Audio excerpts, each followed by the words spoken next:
এবার চলো গুরু, দেখি যদি ঠান্ডা হয়ে যায়, নইলে আজ হরি মটর খেতে হবে। পয়সা নেই একটাও পকেটে। চলো, তোমার নাম প্রদীপ গুন্ডা। আপনি কিরকম ভদ্রলোক মশাই? প্রদীপ গুন্ডা। গুরুকে গুন্ডা হয়ে জন্মেছে। উনিও ছিল আপনাদের মতো ভদ্রলোক, কলেজে পড়তো। ওই থানার ব্ল্যাক লিস্টে নাম দেখলাম। প্রদীপ গুন্ডা, প্রদীপ গুন্ডা। ঠিকই দেখেছেন। বলুন কি গুন্ডামি করতে হবে? তুমি কিছু মনে করো না। থাক থাক থাক, জুতো মেরে আর গরু দান করতে হবে। এই লোকটার সঙ্গে কথা বলতে হবে না গুরু। চলে এসো। ওরা সব ধোয়া তুলসী পাতা, ওরা সব ধোয়া তুলসী পাতা। উপরে যে কোন চাকর, ভেতরে খড়ের গাদন। আমরা গুন্ডা, আমরা ডাকাত। ভদ্র বেশি ডাকাত, ভদ্র বেশি ডাকাত। চলে এসো গুরু, চলে এসো। প্রস্থান প্রস্থান। আমি মানে আমার, আরে ওর কথা বাদ দিন। বলুন কি বলবেন? একটা কাজ করে দিতে পারবেন? কি কাজ? মদ খেয়েছো? ভয় নেই, নেশা হয়নি। একটা লোককে আমি সরিয়ে দিতে চাই। খুন? হ্যাঁ। লোকটা বেঁচে থাকলে আমার সামাজিক সুনাম নষ্ট হবে, তাই আমি চাইছি লোকটাকে শেষ করে দিতে। আমি তোমাকে মানে 1030 টাকা দেবো। 30,000 টাকায় খুন করা যায় না। 30,000 টাকায় খুন করা যায় না। ঠিক আছে, 40,000 দেবো।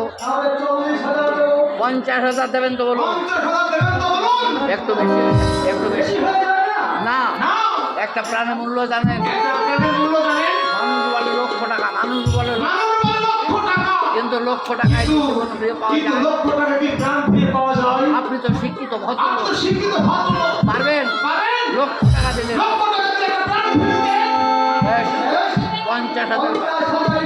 লোকটার নাম বলুন। তোমাদের লাইনের লোক নটবর দত্ত। জেল খাটা তাকিয়ে আসা। হেন কুকর্ম নেই, হেন কুকর্ম নেই। তোমাকে খুব বেশি কষ্ট করতে হবে না। মাঝে পুলিশ দেবে, কিন্তু বুঝতে পারি আপনার মতো ভদ্রলোকের কোন পাকা যার জন্যে এই চরম পথে আমাকে ব্ল্যাকমেল করেছে, আমাকে ব্ল্যাকমেল করেছে। ব্ল্যাকমেল মানে ভয় দেখিয়ে টাকা। কি এমন কর্ম করেছে যার জন্যে আপনি চরম পথে বেছে নিয়েছেন? সেটা বলবো না। বেশ, বলবেন না কে? এই শোনো শোনো, সব ঘটনা না জেনে কোনো কাজ আমি হাতে নিই না। কি আশ্চর্য! আমি তো তোমাকে গুন্ডাকে টাকার গরম দেখাবেন না। ওই রকম টাকা আমি 1 ঘন্টায় রোজগার করি। আমি ঘটনাটা বলছি, তুমি প্রকাশ করবে না। নির্ভয় বলতে পারেন। আমার নাম চন্দ্রমাধব সেন। তুমি যাও যাচ্ছি। আমার বড় ছেলের নাম অনিন্দ সেন। আমাদের সব খবর রাখতে হয়। আমাদের সব তারপর বলুন, একটা মেয়ের সঙ্গে অনেকজন বিয়ে দিয়েছিলাম। একটা মেয়ের সঙ্গে দেবী রায় বলে এক ভদ্রলোক, নিজের ভাগ্নি বলে তার পরিচয় দিয়েছিল। এখন জানতে পারছি মেয়েটা নরবর দত্তের। হ্যাঁ? আপনি সত্যি বলছেন? নরবর দত্তের মেয়ে আছে? হ্যাঁ, অন্তঃসত্ত্বা অবস্থায় নরবরের স্ত্রী গৃহত্যাগ করেছিল। সেই মেয়ে নন্দিনী আমার পুত্রবধূ নন্দিনী।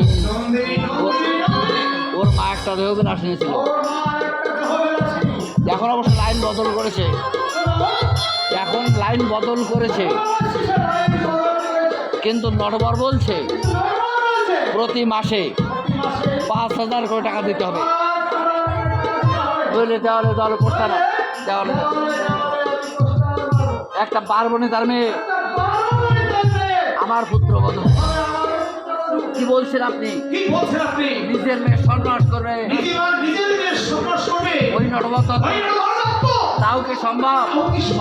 আমি তো তোমাকে বলেছি লোকটা মানুষ নয়, জীবন্ত শয়তান। কাল এই সময় এখানে এসো, আমি তোমাকে আগাম কিছু টাকা দেবো। সুষ্ঠুভাবে যদি কাজটা সমাধান, আরো 2টো কাজ তুমি পাবে। প্রস্থান। বারে আমার ভাগ্য।